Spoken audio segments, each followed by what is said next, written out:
কাকে ভোট দিতে পারে, এজন্যই এই দেশের গণতন্ত্র প্রতিষ্ঠা করার লক্ষ্যেই তিনি এই আন্দোলন করেছেন। বন্ধুগণ, আন্দোলন তার ডাকে কারা করেছে? 16 নং ওয়ার্ডবাসী করেছেন, আপনারাই আন্দোলন করেছেন। আগের এক বক্তা বলে গেছেন, আহ্বায়ক মনিরুল, 5 তারিখের আগে অনেক কম লোক দেখেছি, এখন কেন বেশি লোক? এই ওয়ার্ডের আহ্বায়ক তো আপনি, ঠিক না? এই ওয়ার্ডের বেশি লোক থাকলে যদি কেউ অনুপ্রবেশ করে, এই দায় দায়িত্ব কিন্তু আপনার মনে রাখতে হবে।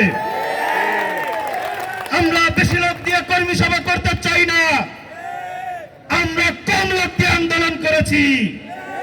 অতএব কোন অনুপ্রবেশ দিয়ে কিন্তু আমরা আন্দোলন করব না, কর্মী সভা করব না। বন্ধুগণ, আন্দোলন করেছে কারা? আপনারা। জেল খেটেছেন আপনারা,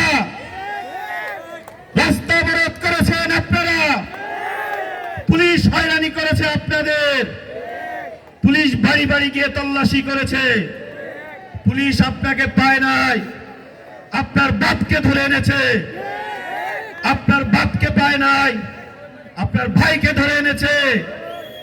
যখন আপনার ভাইকে পায় নাই, তখন আমাদের গর্ভধারিণীর মা, মমতাময়ী মা, তাকে তারা গালিগালাজ করে এসেছে।